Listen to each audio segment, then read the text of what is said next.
கிறிஸ்துவுக்குள் மிகவும் பிரியமான சகோதர சகோதரிகளை, ஆண்டவராகிய இயேசு கிறிஸ்துவின் நாமத்தினால் மீண்டும் ஒரு முறை உங்கள் அனைவரையும் சந்திப்பதிலே மிகுந்த மகிழ்ச்சி அடைகின்றேன்.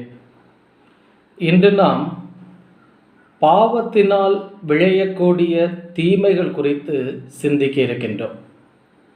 ஏனென்றால் இன்று நாம் வாழக்கூடிய உலகம் பாவங்கள் நிறைந்த உலகமாய் இருக்கின்றது. நம்முடைய வாழ்வும் பாவங்கள் நிறைந்த வாழ்வாகத்தான் இருந்து கொண்டிருக்கின்றது. ஆகவே இன்றைய காலகட்டத்திலே உலகப்போக்கிலே வாழ்ந்து கொண்டிருக்கக்கூடிய யாவருமே பாவத்தை குறித்தும் சிந்திப்பதில்லை.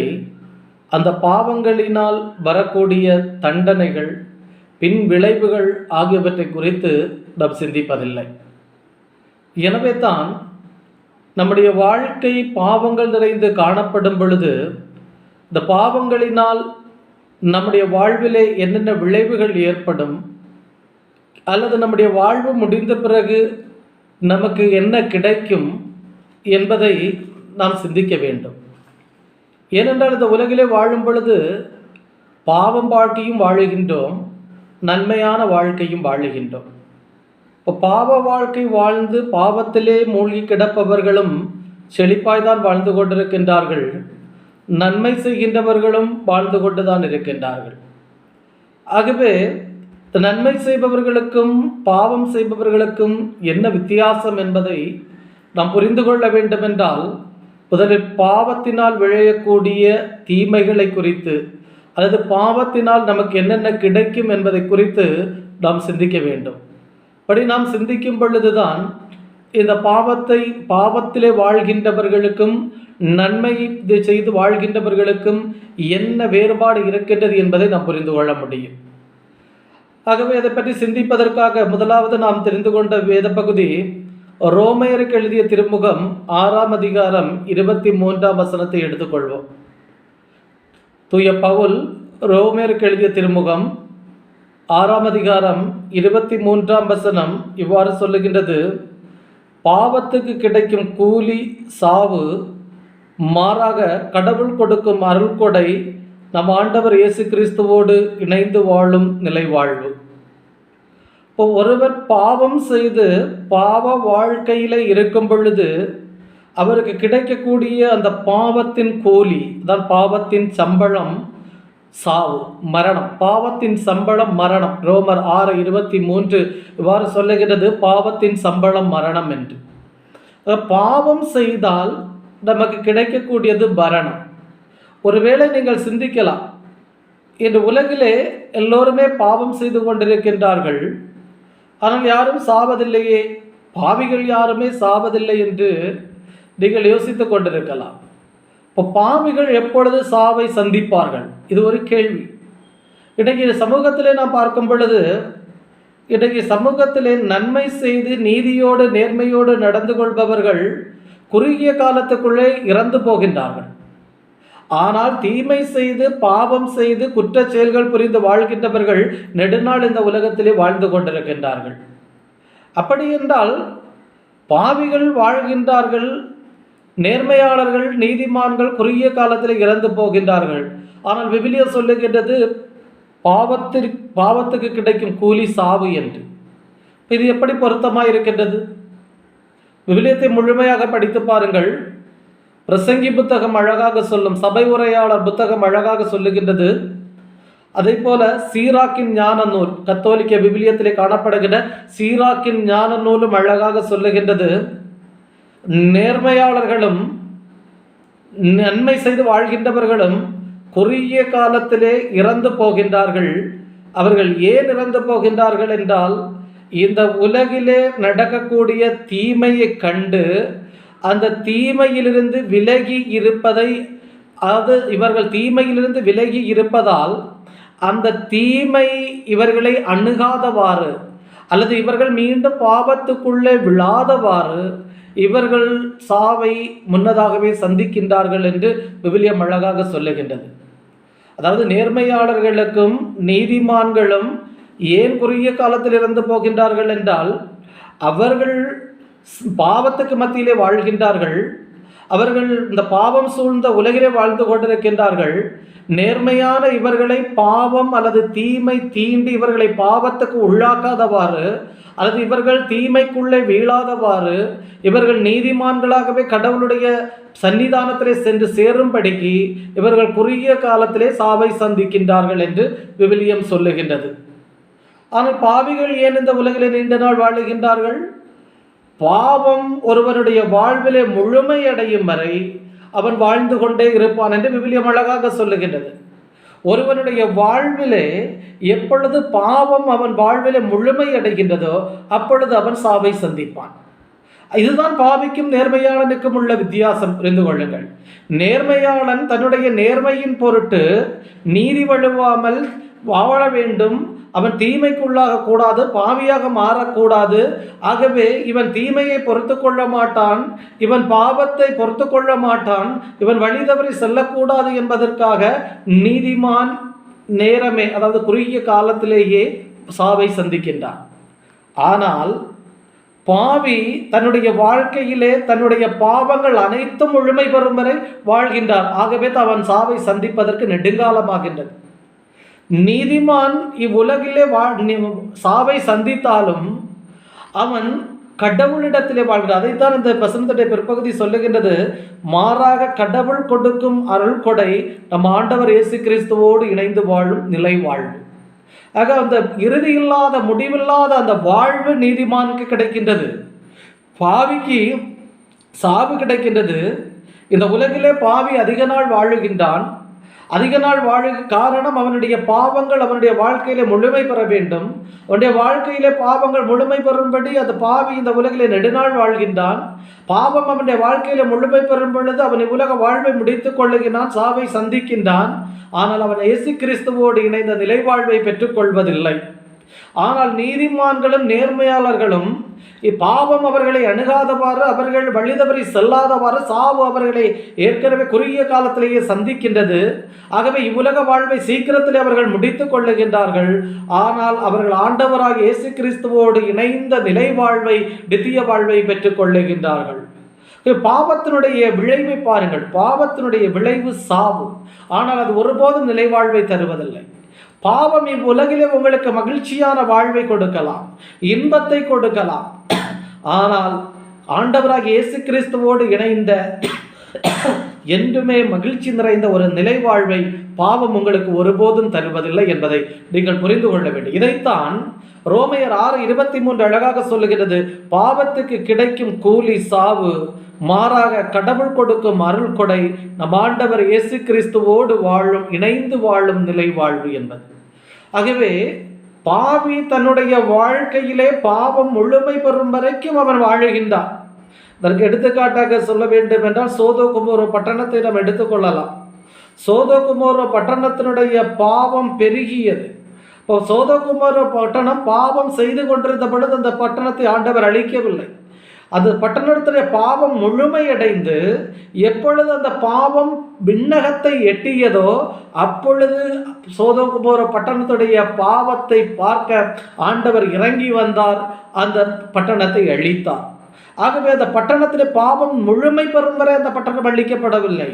எப்பொழுது பாவம் பட்டணத்திலே முழுமை பெற்றதோ அப்பொழுது ஆண்டவர் இறங்கி வந்து பட்டணத்தின் பாவத்தை பார்த்து பட்டணத்தை அழித்தார். இதைத்தான் விவிலியம் சொல்லுகின்றது. ஆகவே ஒரு பாவி, பாவத்தினுடைய சம்பளம் மரணம் என்றால், பாவத்துக்கான கூலி சாவு என்றால் அது எப்பொழுது அவனுக்கு கிடைக்கும் என்றால் தம்முடைய வாழ்க்கையிலேயே, ஒரு பாவியினுடைய வாழ்க்கையிலே அவன் பாவங்கள் எப்பொழுது முழுமையடையுமோ, அவன் செய்கின்ற பாவ செயல்கள் அத்தனை எப்பொழுது அவன் வாழ்க்கையில முழுமையடைகிறதோ அப்பொழுதுதான் அவன் பாவத்தின் நிமித்தம் சாவை சந்திக்கின்றான். அந்த சாவு அவனை நரகத்துக்கு இட்டு செல்லுகின்றது, நிலை வாழ்வுக்கு இட்டு செல்லவில்லை. ஆனால் நேர்மையாளன், நீதியாளன், கடவுளுடைய அருளினால் பாவம் அவனை நெருங்காதவாறு இவ்வுலக வாழ்வை குறுகிய நாளிலே முடித்துக் கொண்டு ஆண்டவராக இயேசு கிறிஸ்துவோடு இணைந்த நிலை வாழ்வை பெற்றுக் கொள்ளுகிறார். இதுதான் ஒரு பாவிக்கும் நேர்மையாளருக்கும் இடையிலுள்ள வித்தியாசம் என்பதை நீங்கள் புரிந்து கொள்ளுங்கள். அதற்கு அடுத்தபடியாக திருப்பாடல் 145 அதிகாரம் 20 வசனத்தை படித்து பாருங்கள். சங்கீதம் 145:20 படித்து பாருங்கள். சங்கீதம் 145:20 இவ்வாறு சொல்லுகின்றது, ஆண்டவர் தம்மிடம் பற்றுக்கொள்ளும் அனைவரையும் பாதுகாக்கின்றார், பொல்லார் அனைவரையும் அழிப்பார். இப்போ கடவுள் யாரை பாதுகாப்பார், யாரை அழிப்பார்? இந்த வசனம் அழகாக சொல்லுகின்றது, ஆண்டவர் தம்மிடம் பற்றுக்கொள்ளும் அனைவரையும் பாதுகாக்கின்றார். அப்படி என்றால் பாவ வழிகளை விட்டுவிட்டு, தீய வழிகளை விட்டுவிட்டு கடவுள் மீது பற்றுக்கொண்டு அவரை நம்பி நம்பிக்கையோடு நீதியோடு நேர்மையோடு வாழுகின்றவர்களை கடவுள் பாதுகாக்கின்றார். இதைத்தான் விவிலியம் அழகாக சொல்லுகின்றது, நீதிமான் 7 தரம் விழுந்தாலும் அவன் எழுந்து நிற்பான் என்று. ஆனால் பாவி ஒரு முறை விழுந்தால் அவன் எழவே மாட்டான் என்று விவிலியம் சொல்லுகின்றது. அதுதான் பொல்லார் அனைவரையும் அழிப்பார் என்று இந்த வசனம் சொல்லுகின்றது. ஆகவே தம்மிடம் பற்றுக்கொள்ளும் அனைவரையும் கடவுள் பாதுகாக்கின்றார். கடவுள் மீது நம்பிக்கை வைத்து அவர் காட்டிய நெறிமுறைகளை பின்பற்றி பாவத்தை விட்டு விலகி கடவுளுக்கு ஏற்ற பிள்ளையாக நீதியோடு நேர்மையோடு ஒரு நேர்மையாளராய் நாம் இந்த உலகிலே வாழும் பொழுது கடவுள் நம்மை பாதுகாக்கின்றார். எத்தகைய தீமை நம்மை நெருங்கினாலும், எந்த பிரச்சனைகள் நம்மை சூழ்ந்து கொண்டாலும் அந்த பிரச்சனைகளிலிருந்து கடவுள் நம்மை விடுவிக்கின்றார்.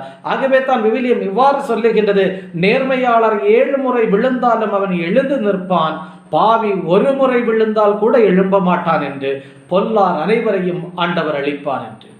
ஆகவே இப்பொழுது ஒரு உலக கண்ணோட்டத்திலே நாம் பார்க்கும் பொழுது இன்றைக்கு நேர்மையாக நீதியோடு வாழ்ந்து கொண்டிருக்கின்றவர்களுக்கு ஏராளமான பிரச்சனைகள் வந்து கொண்டே இருக்கின்றன. ஆனால் பாவம் செய்து பாவத்திலே வாழ்ந்து கொண்டிருக்கின்றவர்களுக்கு பிரச்சனைகளே வருவதில்லை. ஆனால் நீதிமான்கள், நேர்மையாளர்கள், நீதியோடு நேர்மையோடு நடந்து கொள்கின்றவர்கள் சந்திக்கக்கூடிய அனைத்து பிரச்சனைகளிலிருந்தும் அவர்கள் விடுதலை பெறுகின்றார்கள், விடுவிக்கப்படுகின்றார்கள். ஆனால் பாவி எப்பொழுது பிரச்சனைக்குள்ளே சிக்கிக் கொள்ளுகின்றானோ அவன் அதிலிருந்து ஒருபோதும் விடுபடுவதில்லை என்பதை நீங்கள் புரிந்து கொள்ள வேண்டும்.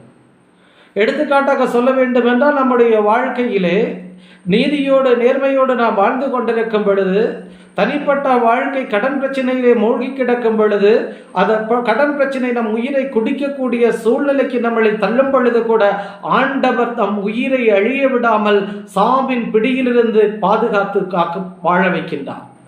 ஆனால் பாவம் செய்து பாவத்திலே வாழ்ந்து கொண்டிருக்கின்றவர்கள் தனிப்பட்ட வாழ்க்கையிலே கடன் பிரச்சனையிலே மூழ்கும் பொழுது அந்த கடன் பிரச்சனையிலிருந்து மீண்டு வெளிவர முடியாமல் தன் உயிரை மாய்த்து கொள்ளுகின்றார்கள். தன்னுடைய பொருள் என்ன? பாவி வாழ்ந்து கொண்டே இருப்பான், ஆனால் பிரச்சனையில் சிக்கியவுடன் அவனால் எழுந்து மீண்டு வரவே முடியாது. ஆனால் நீதிமான் பிரச்சனைகளை சந்தித்து கொண்டே இருப்பான், எல்லா பிரச்சனைகளிலிருந்து அவன் மீண்டு வந்து கொண்டே இருப்பான். இதுதான் நேர்மையாளனுக்கும் பாவிக்கும் இடையில் உள்ள வித்தியாசம் என்பதை நீங்கள் புரிந்து கொள்ளுங்கள். ஆண்டவர் தம்மிடம் பற்றுக்கொள்ளுகின்ற அனைவரையும் பாதுகாக்கின்றார். நீதியோடு நேர்மையோடு நடந்து கொள்ளக்கூடிய, நீதிமானாய் பாவத்தை விட்டு விலகி வாழக்கூடிய, கடவுளை பற்றி கொண்டு அவர் மீது நம்பிக்கை வைத்து வாழக்கூடிய ஒவ்வொருவரையும் கடவுள் பாதுகாக்கின்றார்.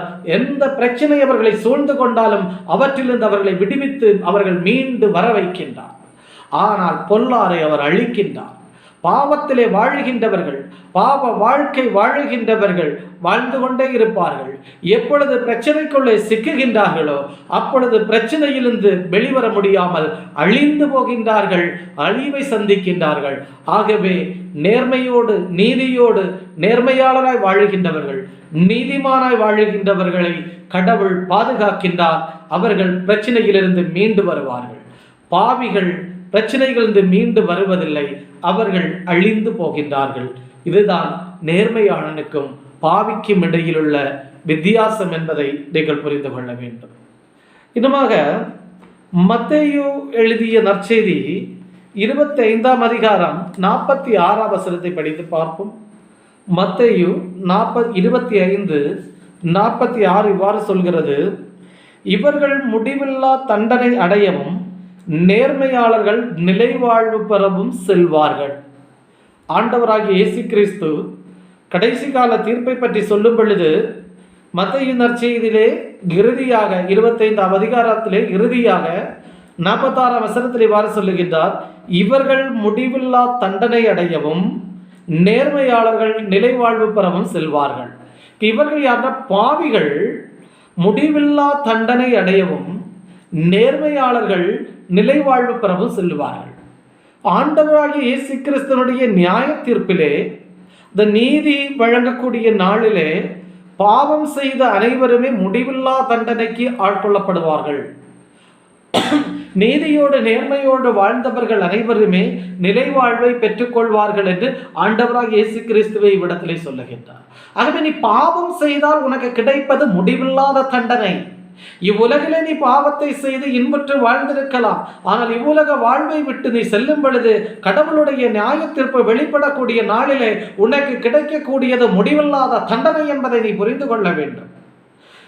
அதே போல நீதியோடு நேர்மையோடு வாழ்ந்து கொண்டிருப்பவர்கள் இந்த உலகிலே வாழும் பொழுது துன்பத்தை அனுபவிக்கின்றார்கள், வேதனைகளை அனுபவிக்கின்றார்கள், கஷ்டங்களை அனுபவிக்கின்றார்கள், ஏமாற்றங்களை சந்திக்கின்றார்கள், பிரச்சனைகளுக்குள்ளே சிக்குகின்றார்கள். ஆனால் அவர்களுக்கு கடவுளுடைய நியாய தீர்ப்பு வெளிப்படக்கூடிய நாளிலே முடிவில்லாத நிலைவாழ்வு அவர்களுக்கு கிடைக்கும் என்பதை வேதாகமம் அழகாக சொல்லுகின்றது. அன்புக்குரியவர்களை ஒன்றை புரிந்து கொள்ளுங்கள். பாவம் செய்தால் நமக்கு கிடைப்பது முடிவில்லாத தண்டனை. நரகத்துக்கு நாம் தள்ளப்படுவோம். கடவுளுடைய நியாய தீர்ப்பு வெளிப்படக்கூடிய நாளிலே பாவம் செய்யக்கூடிய அனைவருமே நரகத்துக்கு தள்ளப்படுகின்றார்கள். அங்கு அவர்களுக்கு முடிவில்லாத தண்டனை எரிகின்ற அக்கினியிலே நெளிகின்ற புழுக்கள் மூலமாக கிடைக்கின்றது என்பதை நீங்கள் புரிந்து கொள்ள வேண்டும். ஆனால் இந்த உலகிலே வாழும் பொழுது நீதியோடு நேர்மையோடு கடவுளுக்கு உகந்த பிள்ளையாய் வாழுகின்றவர்கள் கடவுளுடைய நியாய தீர்ப்பு வெளிப்படுகின்ற நாளிலே அவருடைய நிலை வாழ்வை அவரோடு இணைந்து பெற்றுக் கொள்ளுகின்றார்கள். அவர்கள் மகிழ்வான நித்திய வாழ்வை பெற்றுக் கொள்ளுகின்றார்கள் என்பதை நீங்கள் புரிந்து கொள்ளுங்கள். ஆகவே ஒன்றை புரிந்து கொள்ளுங்கள், இவ்வுலக மகிழ்ச்சி என்பது நிரந்தரமானது அல்ல என்பதை நீங்கள் புரிந்து கொள்ளுங்கள்.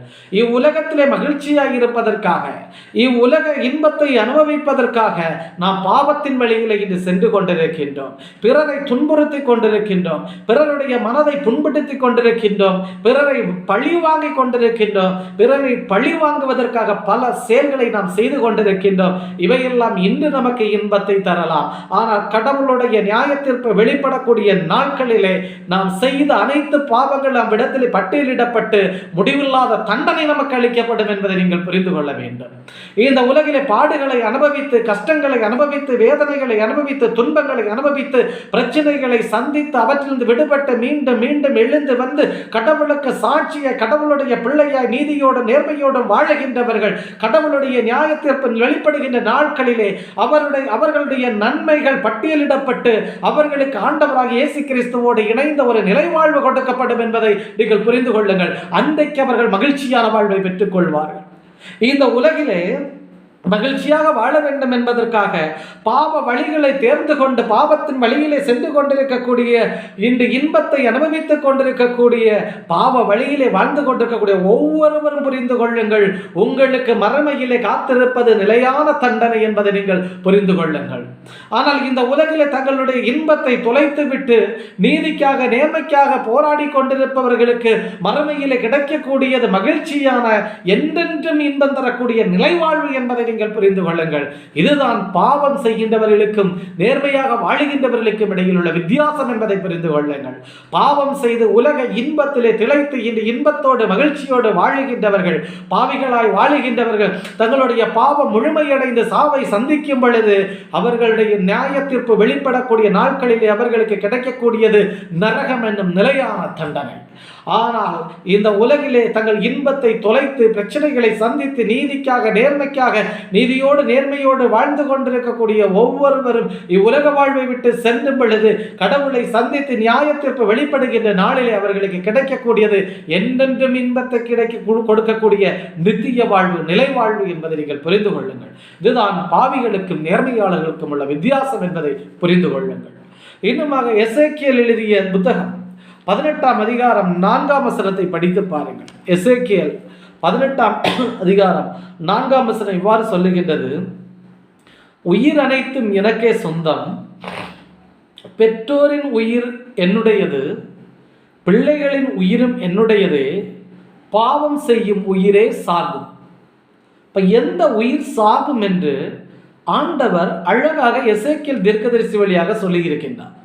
எசேக்கியேல் இறைவாக்கினர் எழுதிய புத்தகம் 18ஆம் அதிகாரம் 4ஆம் வசனம் இவ்வாறு சொல்லுகின்றது: உயிர் அனைத்தும் எனக்கே சொந்தம். இந்த உலகில் இருக்கக்கூடிய அத்தனை உயிருமே நம்முடைய கடவுளுக்கு தான் சொந்தம். நீங்கள் யாரை பின்பற்றிக்கிட்டு இருந்தாலும் இந்த உலகில் படைக்கப்பட்டிருக்கக்கூடிய அத்தனை உயிர்களுமே கடவுளுக்கு சொந்தமானது. பெற்றோருடைய உயிரும் கடவுளுக்குரியது தான், பிள்ளைகளுடைய உயிரும் கடவுளுக்குரியது தான். அப்படி இருக்க எந்த உயிர் சாகும் என்றால் பாவம் செய்யக்கூடிய உயிர் சாகும். இப்போ சாவை சந்திப்பது எந்த உயிர் என்றால் பாவத்தை சந்திக்கக்கூடிய உயிர். இப்போ பாவத்தை சந்திக்கக்கூடிய பாவம் செய்யக்கூடிய உயிர் சாகும். அப்படி என்றால் தங்களுடைய வாழ்க்கையிலே பாவம் எப்பொழுது முழுமை அடைகின்றதோ அப்பொழுது அவர்களுடைய உயிர் சாவை சந்தித்து அது நித்திய தண்டனையாகிய நரகத்தை அடைகின்றது. இதைத்தான் இந்த வசனம் அழகாக சொல்லுகிறது, பாவம் செய்யும் உயிரே சாகும் என்று. இந்த உலகிலே பிறந்த அனைவருமே சாகின்றார்கள். ஏனென்றால் பாவிகள் அல்லாத மனிதர் இந்த உலகிலே இல்லை. ஆகவே இந்த உலகிலே பிறந்த அத்தனை பேருமே சாகின்றார்கள். ஆனால் பாவத்திலே வீழ்ந்து பாவத்தோடு வாழ்ந்து பாவத்தோடு மடிகின்றவர்களும் சாகின்றார்கள். பாவம் செய்யாமல் பாவத்தை விட்டு விலகி நீதியோடு நேர்மையோடு நடக்கின்றவர்களும் சாகின்றார்கள். பாவம் செய்யும் உயிர் சாகின்றது என்றால் அது நரகத்துக்கு செல்லும், வாழ்வு பெறாது. அதைத்தான் இவ்விடத்திலே சாவு என்று கடவுள் குறிப்பிடுகின்றார். பாவம் செய்கின்ற உயிரும் சாகும், பாவம் செய்யாமல் நீதியோடு வாழுகின்ற உயிரும் சாகும். ஆகவே இங்கே ஆண்டவர் குறிப்பிடக்கூடிய சாவு எதுவென்றால், நீ இறந்த பிறகு உனக்கு வாழ்வு கிடைக்காது, உனக்கு கிடைப்பது நரகம். ஆனால் நீதியோடு நேர்மையோடு வாழும் பொழுது நீ இறந்த பிறகு உனக்கு நிலை வாழ்வு கிடைக்கும், வாழ்வு கிடைக்கும். இதைத்தான் ஆண்டவர் இந்த இடத்துல குறிப்பிடுகின்றார், பாவம் செய்யும் உயிர் சாகும் என்று. பாவம் செய்யும் உயிர் சாகும் என்றால் பாவம் செய்யக்கூடிய உயிர் இறந்த பிறகு உலக வாழ்வை முடித்த பிறகு நிலை வாழ்வை பெற்றுக்கொள்ளாது, வாழ்வை பெற்றுக்கொள்ளாது. அது நித்திய தண்டனை ஆக்கினையை பெற்றுக்கொண்டு நரகத்துக்கு சென்றுவிடும். ஆகவே அது வாழ்வை பெற்றுக்கொள்ளாது. அதைத்தான் இவ்விடத்திலே பாவம் செய்யும் உயிர் சாகும் என்று ஆண்டவர் குறிப்பிடுகின்றார். இன்னுமாக எசேக்கியேல் 18 அதிகாரம் 20 வசனத்தை படித்து பாருங்கள். எசேக்கியேல் 18:20 இவ்வாறு சொல்லுகின்றது, பாவம் செய்பவரே சாவர், பிள்ளைகள் பெற்றோரின் குற்றத்தை சுமக்க மாட்டார்கள், அவ்வாறு பெற்றோரும் பிள்ளைகளின் குற்றத்தை சுமக்க மாட்டார்கள். நீதிமானின் நீதி அவன் மீது இருக்கும், பொல்லானின் பொல்லாங்கு அவன் மீது இருக்கும். கடவுள் இந்த இடத்துல என்ன சொல்றாருன்னா, பாவம் செய்பவரே சாவர். இப்ப யார் சாவை சந்திப்பார்கள், யார் வாழ்வை பெறமாட்டார்கள் என்றால் பாவம் செய்கின்றவர்கள். இப்போ பாவம் செய்கின்றவர்கள் இவ்வுலக வாழ்வை முடித்து கொண்ட பிறகு அவர்களுக்கு நிலை வாழ்வு நித்திய வாழ்வு கிடைக்காது. அவர்கள் ஆக்கினைக்குள்ளாக்கப்பட்ட நரகத்துக்கு அனுப்பப்படுவார்கள். ஆகவே அவர்களுக்கு வாழ்வு கிடைக்காது. ஆகவே தான் பாவம் செய்பவர் சாவர் என்று கடவுள் சொல்லுகின்றார். மேலும் கடவுள் என்ன சொல்லுகின்றார், பிள்ளைகள் பெற்றோரின் குற்றத்தை சுமக்க மாட்டார்கள். இப்போ பெற்றோர் செய்கின்ற குற்றம் பிள்ளைகள் மீது சுமத்தப்பட மாட்டாது. அதே போல பெற்றோரின் பிள்ளைகளுடைய குற்றம் பெற்றோர் மீது சுமத்தப்பட மாட்டாது. நீதிமானின் நீதி அவன் மீது இருக்கும், பொல்லாரின் பொல்லாங்கு அவன் மீது இருக்கும். அப்படி என்றால் நாம் செய்கின்ற பாவம் நம் மீது இருக்கும், நாம் செய்கின்ற நீதி நம் மீது இருக்கும். நாம் நீதியோடு நேர்மையோடு நடந்து கொள்ளுகின்றோம் என்றால் நாம் செய்த நீதி நம்முடைய நேர்மை நம் மீது இருக்கும். அது நமக்கு நியாய தீர்ப்பை வழங்கும். நாம் பாவம் செய்து பாவ வழிகளில் வாழ்ந்து கொண்டிருக்கின்றோம் என்றால் நம்முடைய பாவம் நம் மீது இருக்கும், அது நமக்கு நியாய தீர்ப்பை வழங்கும். ஆகவே வாழ்வை பெறுவதா சாவை பெறுவதா என்பதை தீர்மானிக்கக்கூடியது நீதியும் பொல்லாங்கும் என்பதை நீங்கள் புரிந்து கொள்ள வேண்டும். ஒருவன் நீதி செய்து நீதியோடு வாழுகின்றான் என்றால் இவ்வுலக வாழ்வை முடித்துக் கொள்ளும் பொழுது அவன் மீது இருக்கக்கூடிய அவனுடைய நீதி அவனுக்கு நியாய தீர்ப்பை வழங்கி அவனுக்கு நிலை வாழ்வை நித்திய வாழ்வை கொடுக்கின்றது. ஒருவன் இந்த உலகில வாழும் பொழுது பாவத்தோடு வாழ்ந்து பாவத்தோடு தன் வாழ்வை இந்த உலகில முடித்துக் கொள்ளும் பொழுது அவன் மீது இருக்கக்கூடிய பொல்லாங்கு அவனுடைய பாவம் அவனுக்கு நியாய தீர்ப்பை வழங்கி அவனுக்கு நிலை வாழ்வை அழிக்காமல் அவனை ஆக்கினைக்குள்ளாக்கி நரகத்திலே தள்ளி அவனை அழிக்கின்றது, அவனை சாவுக்குள்ளாக்குகின்றது. இதைத்தான் ஆண்டவரிடத்தில் சொல்லுகின்றார், பாவம் செய்பவரே சாவர் என்று.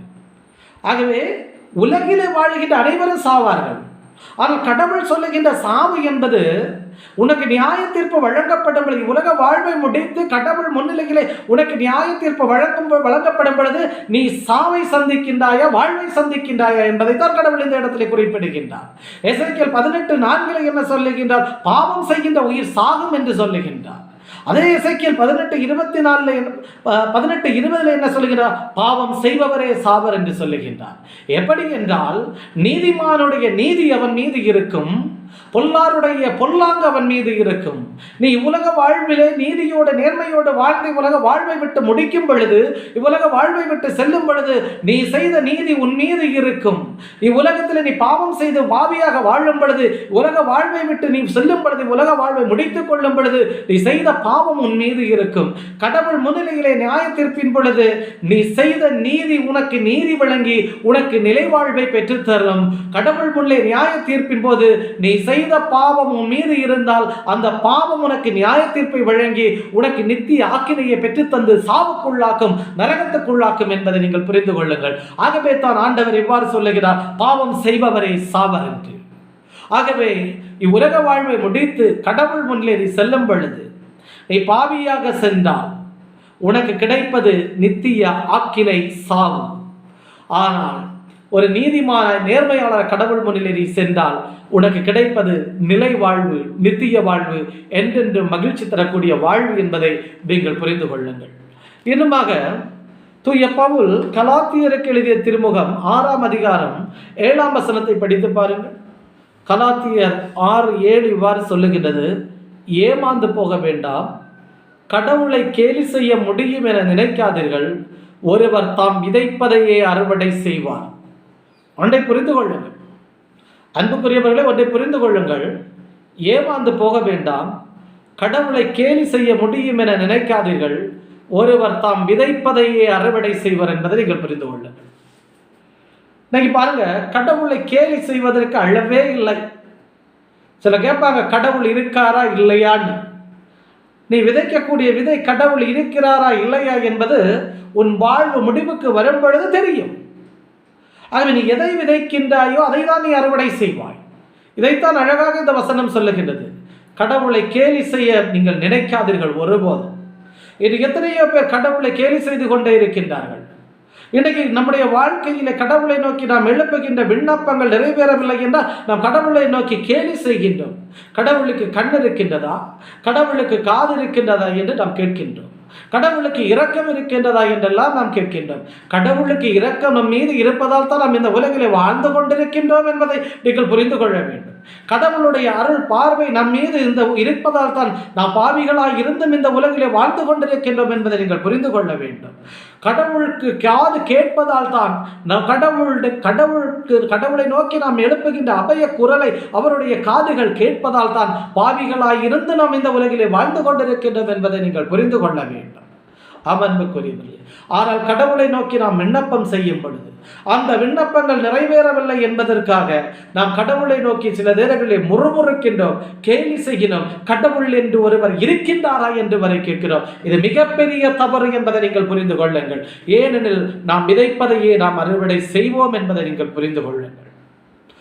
பாருங்க, என்னுடைய வாழ்க்கையில கூட நான் கடவுளை நோக்கி விண்ணப்பங்களை ஏறெடுத்து ஜெபித்தேன். ஆனால் என்னுடைய விண்ணப்பம் நிறைவேறவே இல்லை. ஆண்டவராக இயேசு கிறிஸ்துவனுடைய முன்னிலையிலே தந்தை கடவுளை நோக்கி நான் வைத்த விண்ணப்பங்களுக்கு அழவே இல்லை, ஜெபித்த நேரங்களுக்கு அழவே இல்லை. பல இரவுகள் கண் விழித்து ஜெபித்திருக்கின்றேன். இரவு 8 மணியிலிருந்து அதிகாலை 4 மணி வரை கடந்த 5 ஆண்டுகளுக்குள் கிட்டத்தட்ட 20-25 நாட்கள் ஜெபித்திருப்பேன். கடந்த 2 ஆண்டுகளாக ஒவ்வொரு வெள்ளிக்கிழமை காலை முதல் இரவு வரை தண்ணீர் கூட அருந்தாமல் விண்ணப்பங்களை முன்வைத்து உபவாசத்தோடு ஜெபித்து கொண்டிருக்கின்றேன். அதே போல 7 நாட்கள் தண்ணீர் அருந்தாமல் உபவாசத்தை ஜெபித்திருக்கின்றேன். 3 நாட்கள் தொடர்ந்து தண்ணீர் அருந்தாமல் உபவாசத்தை ஜெபித்திருக்கின்றேன். ஒவ்வொரு நாளும் மணிக்கணக்காய் ஜெபித்திருக்கின்றேன். ஆனால் என் விண்ணப்பம் நிறைவேறவில்லை. என் விண்ணப்பம் நிறைவேறவில்லை என்பதற்காக நான் கடவுளை நோக்கி கேலி செய்யவில்லை, கடவுளை நோக்கி முறுமுறுக்கவில்லை. ஏன் கடவுளே இப்படி செய்துவிட்டீர் என்று நான் கேட்கவில்லை. உன் விருப்பம் அதுவென்றால் உன் சித்தம் நிறைவேறட்டும், எனக்கு வேண்டிய மன நிறைவை, எனக்கு வேண்டிய மன மகிழ்ச்சியை, எனக்கு வேண்டிய ஆறுதலை நீர் தாரும் என்று தான் நான் கேட்டேன். இதைத்தான் நாம் கேட்க வேண்டும். இதைத்தான் கலாத்தியர் சொல்கிறார், ஏமாந்து போக வேண்டாம், கடவுளை கேலி செய்ய முடியும் என நினைக்காதீர்கள், நீங்கள் எதை விதைக்கிறீர்களோ அதையே அறுவடை செய்வீர்கள் என்று தூய பவுல் அழகாக சொல்லுகின்றார். என்னுடைய விண்ணப்பங்கள் நிறைவேறவில்லை, என்னுடைய விண்ணப்பங்கள் நிறைவேற வேண்டும் என்பதற்காக தண்ணீர் குடிக்காமல் காத்து கிடந்து என்னை வருத்தி நான் ஜெபித்தேனே. தூக்கத்தை தொலைத்து கண்முழித்திருந்து ஜெபித்தேனே, பல பல பகல் முழுவதும், பல நாட்கள் பகல் முழுவதும் இருந்து ஜெபித்தேனே, வருடக்கணக்காய் உபவசித்து ஜெபிக்கின்றேனே, ஒவ்வொரு வெள்ளிக்கிழமை தொடர்ந்து உபவசிக்கின்றேனே, அப்படி இருந்தும் என் விண்ணப்பம் நிறைவேறவில்லையே, ஏன் என்னை கைவிட்டீர் என்று நான் என் கடவுளை நோக்கி முறுமுறுக்கவில்லை. உம் விருப்பம் இதுவென்றால் அது நிறைவேறட்டும் என்று சொல்லி எனக்கு வேண்டிய ஆறுதலை நீர் தாரும், எனக்கு வேண்டிய அமைதியை நீர் எனக்கு தாரும், எனக்கு வேண்டிய சமாதானத்தை நீர் எனக்கு தாரும் என்று என் கடவுளை நோக்கி நான் இன்று விண்ணப்பம் செய்து அவற்றை தான் நான் அவளிடமிருந்து பெற்றுக்கொண்டேன். ஆம் அன்புக்குரியவர்களே, நம் விண்ணப்பம் நிறைவேறவில்லை என்பதற்காக, நம்முடைய கூக்குரலை அவர் கேட்கவில்லை என்பதற்காக கடவுளை நாம் ஒருபோது கேலி செய்யக்கூடாது, கடவுளை நோக்கி நாம் முறுமுறுக்க கூடாது. ஏனெனில் நாம் எதை விதைக்கின்றோமோ அதையே தான் அறுவடை செய்வோம் என்பதை நீங்கள் புரிந்து கொள்ள வேண்டும். கடவுளுடைய விருப்பம் எதுவோ அந்த விருப்பத்துக்கு நாம் விட்டுவிட வேண்டும். கடவுளுடைய விருப்பம் நம் வாழ்விலே நிறைவேறும் பொழுது சில நேரங்களிலே நாம் வேதனைகளை சந்திக்க நேரிடலாம். அப்படி வேதனைகளை சந்திக்கக்கூடிய நேரத்திலே கடவுளை நோக்கி நாம் கேட்க வேண்டியது, உம் விருப்பம் இதுவென்றால் அது நிறைவேறட்டும், ஆனால் எனக்கு வேண்டிய நிம்மதியை, சந்தோஷத்தை, சமாதானத்தை, அமைதியை, ஆறுதலை நீர் எனக்கு தாரும், எனக்கு வேண்டிய மகிழ்ச்சியை நீர் எனக்கு தாரும், நீர் என்னை வழிநடத்தும் என்று அவரிடத்தில் கேட்கும் பொழுது அவர் விழுப்பம் வாழ்க்கையிலே நிறைவேறும்.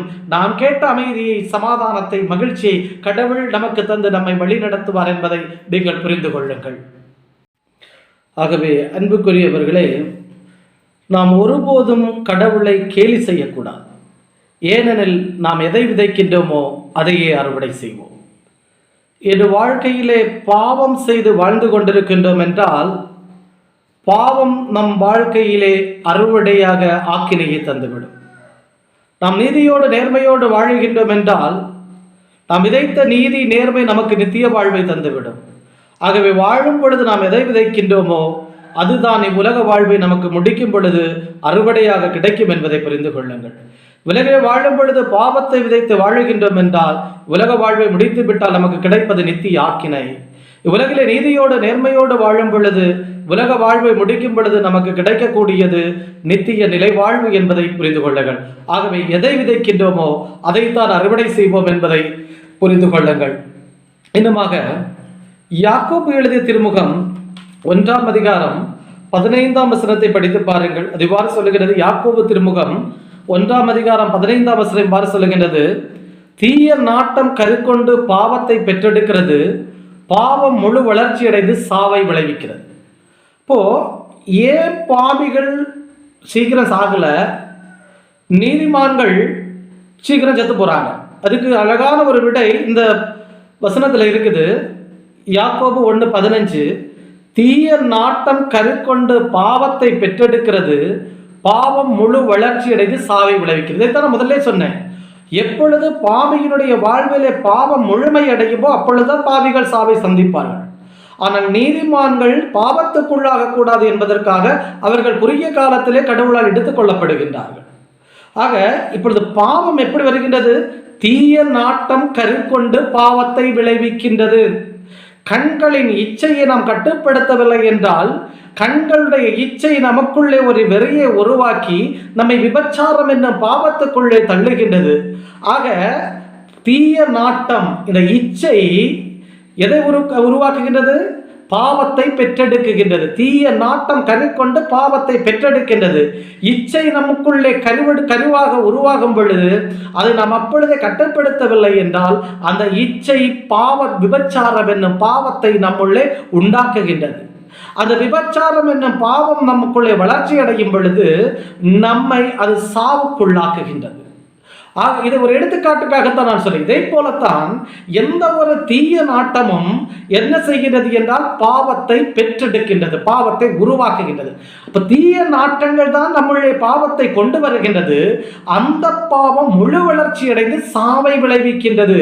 இப்ப நம்ம பாவத்துக்குள்ள விழுந்து பாவ வாழ்க்கை வாழும் பொழுது பாவம் எப்பொழுது முழு வளர்ச்சி அடைகின்றதோ அப்பொழுது சாவு நம்மை சந்திக்கின்றது என்பதை நீங்கள் புரிந்து கொள்ளுங்கள்.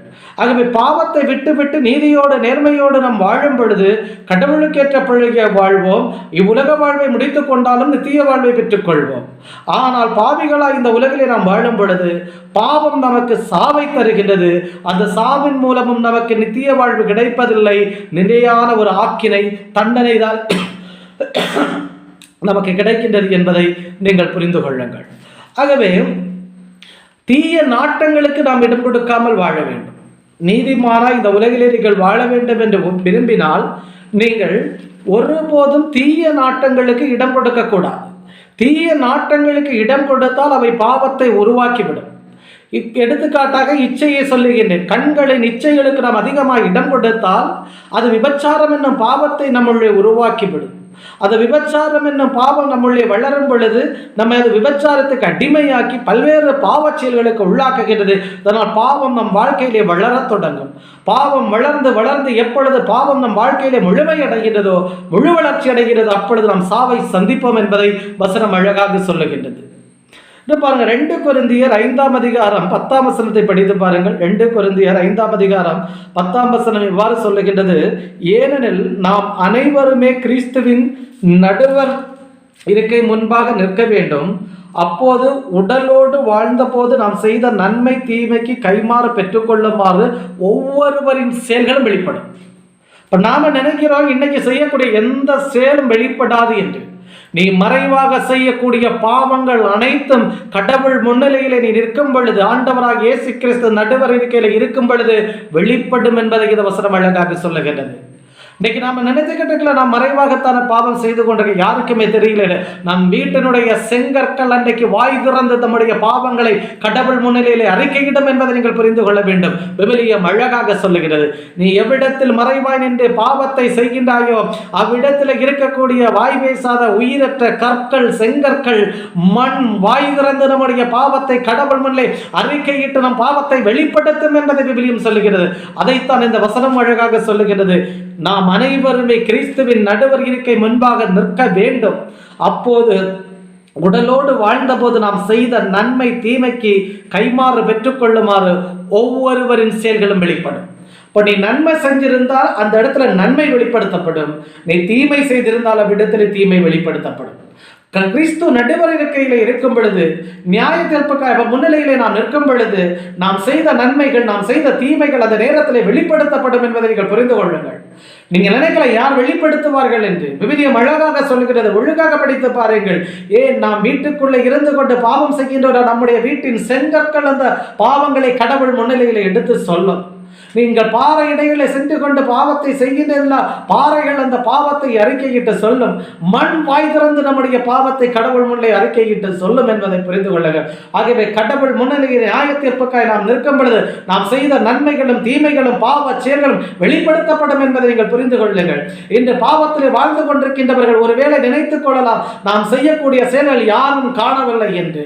இது எங்கு வெளிப்பட போகின்றது, யாருக்கும் தெரியப்படுத்தப்பட மாட்டாது என்று நீங்கள் நினைத்திருக்கலாம். ஆனால் கிறிஸ்துவின் முன்னிலையிலே நியாய தீர்ப்புக்காய் நாம் நிற்கும் பொழுது நம்முடைய பாவங்கள் அனைவர் முன்னிலையிலும் கிறிஸ்து முன்னிலையில் வெளிப்படுத்தப்படும் என்பதை நீங்கள் புரிந்து கொள்ளுங்கள். ஆகவே இந்த உலகிலே வாழும் பொழுது நன்மை செய்து நேர்மையாளராய் நீதிமானாய் வாழ்ந்து கொள்ளுங்கள் என்பதை இந்த நேரத்திலே அன்போடு கேட்டுக்கொள்ளுகின்றேன். இன்னும் பாருங்க, திருத்தூதர் பணிகள் 3ஆம் அதிகாரம் 19ஆம் வசனத்தை படித்து பாருங்கள். திருத்தூதர் பணிகள் 3ஆம் அதிகாரம் 19ஆம் வசனத்தை படித்து பாருங்கள். அது இவ்வாறு சொல்லுகின்றது. அப்போஸ்தலர் நடவடிக்கைகள் 3ஆம் அதிகாரம் 19ஆம் வசனம் இவ்வாறு சொல்லுகின்றது: உங்கள் பாவங்கள் போக்கும் பொருட்டு மனம் மாறி அவரிடம் திரும்புங்கள். இப்ப நம்முடைய பாவங்கள் நம்மை விட்டு அகல வேண்டும் என்பதற்காக நாம் மனம் மாறி கடவுளிடத்திலே திரும்ப வேண்டும் என்று கடவுள் அழைப்பு விடுக்கின்றார். ஏனெனில் நான் நினைக்கிறேன், நாம செய்யக்கூடிய எந்த பாவமும் வெளிப்படுத்தப்பட மாட்டாது, பிறருக்கு தெரியாது, அது அப்படியே மறைந்து போகும் என்று நினைக்கின்றோம். இல்லை என்பதற்குரியவர்களே, 2 கொரிந்தியர் 5:10 அழகாக சொல்லுகின்றது. கிறிஸ்து நடுவர் இருக்கையில் அமர்ந்திருக்கும் பொழுது, நியாய தீர்ப்புக்காக அவர் முன்னிலையில் நிற்கும் பொழுது நாம் செய்த நன்மைகளும் தீமைகளும் பாவங்களும் அவர் முன்னிலையிலே வெளிப்படுத்தப்படும் என்பதை அழகாக அந்த வசனம் சொல்லுகிறது. ஆகவே நாம் தண்டனையிலிருந்து தப்புவதற்காக நம்முடைய பாவங்கள் நம்மை விட்டு அகலும்படி பாவங்களை விட்டு மனம் மாறி மனம் திரும்புங்கள் என்று கடவுள் என்று நமக்கு அழைப்பு விடுக்கின்றார். கடவுள் இந்த இடத்திலே நீங்கள் மதம் மாறுங்கள் என்று ஒருபோதும் சொல்லவில்லை. சொல்லவில்லை, மனம் மாறுங்கள் என்று தான் சொல்லுகின்றார். வசனம் அழகாக சொல்ல, உங்கள் பாவங்கள் போக்கும் பொருட்டு மனம் மாறி அவரிடம் திரும்புங்கள். கடவுளிடத்துல நீ மதம் மாறி வர வேண்டாம், நீ மனம் மாறி வா என்று கடவுள் சொல்லுகின்றார். ஆகவே பாவ செயல்களை விட்டு நம்முடைய தீச்செயல்கள் பாவ செயல்கள் நம்மை விட்டு மறைந்து போகும்படி அழிந்து போகும்படி அவற்றை கடவுள் கணக்கில் கொள்ளாதபடி அவை நம்மை விட்டு அகன்று போகும்படி அனைவருமே மனம் மாறி கடவுளிடத்தில் திரும்புங்கள் என்று திருத்தூதர் பணிகள் 3ஆம் அதிகாரம் 19ஆம் வசனம் மூலமாக கடவுள் நமக்கு அழைப்பு விடுக்கின்றார் என்பதை நீங்கள் புரிந்து கொள்ளுங்கள். இன்னுமாக ரோமையருக்கு எழுதிய திருமுகம் 2ஆம் அதிகாரம் 6, 7, 8 ஆகிய இறைவசனங்களை படித்து பாருங்கள். ரோமியருக்கு எழுதிய திருமுகம் 6, 7, 8 படியுங்கள்.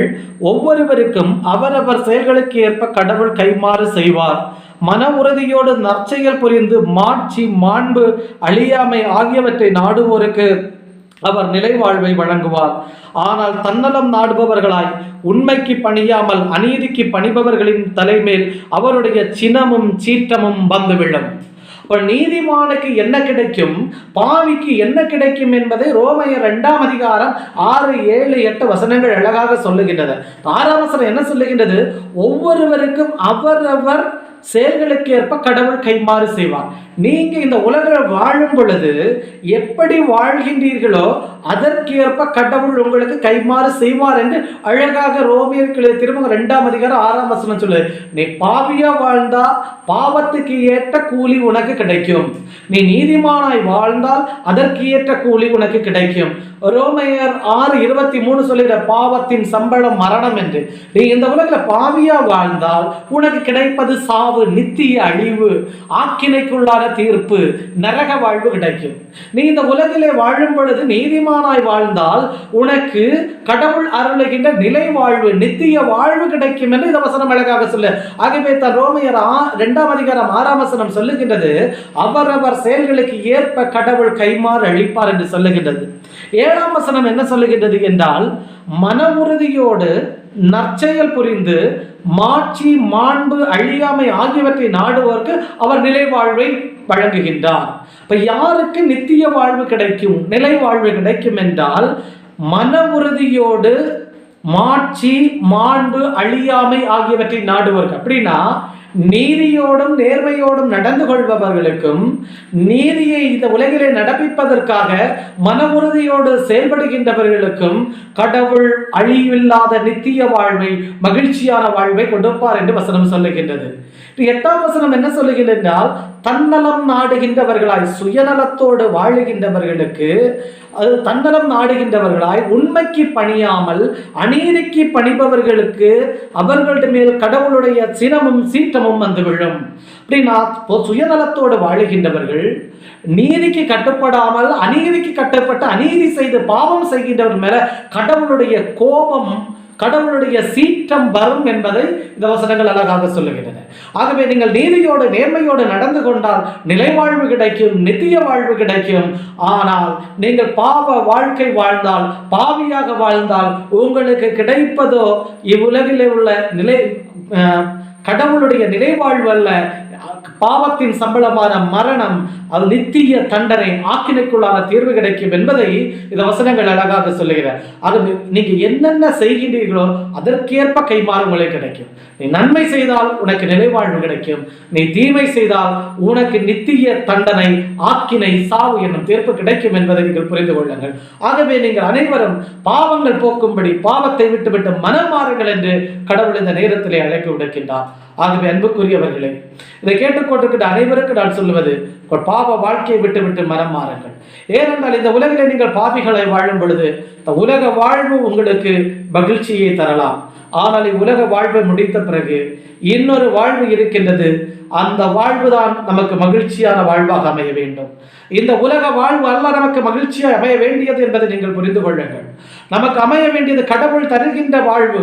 அந்த நிலை வாழ்வு தான் மகிழ்ச்சியான வாழ்வாக அமைய வேண்டும். அந்த நிலை வாழ்வு மகிழ்ச்சியாக அமைய வேண்டும் என்றால் இவ்வுலகிலே நாம் வாழும் பொழுது நீதியோடு நேர்மையோடு பாவத்தை வெறுத்து வாழ வேண்டும். அப்படி வாழும் பொழுது கடவுள் நமக்கு நிச்சயமாக நிலை வாழ்வை, நித்திய வாழ்வை, மகிழ்ச்சியான வாழ்வை தருவார். ஆனால் உலக போக்கிலே வாழ்ந்து பாவத்துக்கு அடிமைப்பட்டு சிற்றின்பங்களுக்கு ஆசைப்பட்டு உலக மகிழ்ச்சியிலே அடிமைத்தனத்திலே வாழுகின்றோம் என்றால் உலக வாழ்வை முடித்துவிட்டு கடவுள் முன்னிலையிலே செல்லும் பொழுது நமக்கு நிச்சயம் நிச்சய மகிழ்ச்சியான வாழ்வு கிடைக்கப் போவதில்லை. நித்திய ஆக்கினை தீர்ப்பு, வேதனையான வாழ்வு, சாவுதான் கிடைக்கப் போகிறது என்பதை புரிந்து கொள்ளுங்கள்.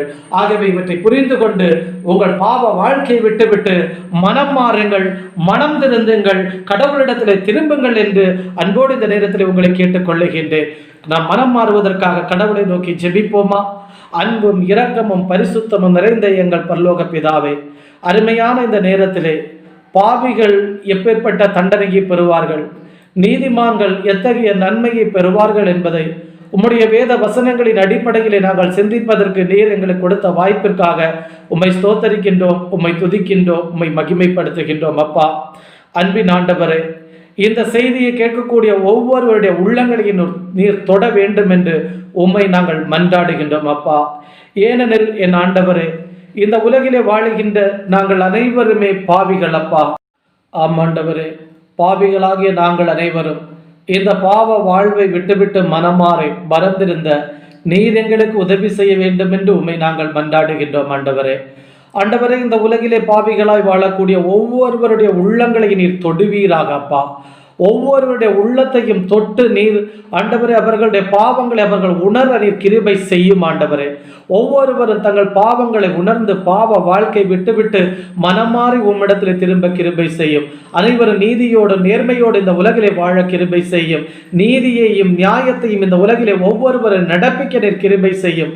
பிறருக்கு தீமை செய்யக்கூடிய எண்ணங்களை கைவிட்டு விட்டு, பிறரை பழிவாங்கக்கூடிய எண்ணங்களை கைவிட்டு விட்டு, பிறர்க்கு நன்மை செய்யக்கூடியவர்களாய் வாழ அவர்கள் வளர நீர் கிருபை செய்வீராக. ஆண்டவரே, ஒவ்வொருவருடைய உள்ளங்களையும் தொடும், ஒவ்வொருவரும் பாவ வாழ்க்கையை விட்டுவிட்டு மனமாற கிருபை செய்யும், ஒவ்வொருவரும் உங்களுடைய பிள்ளைகளாய் வாழ கிருபை செய்யும். லாவற்றையும் இடத்தில் ஒப்புக் கொடுக்கின்றோம், பொறுப்பெடுத்துக் கொள்ளும், அனைத்தையும் கரத்திலே தருகின்றோம். தொடர்ந்து எங்களோடு எங்கள் செயல்கள் யாவற்றையும் எங்களோடு எங்களை ஆசீர்வதித்து எங்களை வெற்றியை தாரும். துதி கன மகிமை எல்லாவற்றையும் உமக்கே செலுத்துகின்றோம். எங்கள் மீட்பரும் ஆண்டவருமாக இயேசு கிறிஸ்து மூலம் ஜெபிக்கின்ற நல்ல பிதாவே, ஆமென்.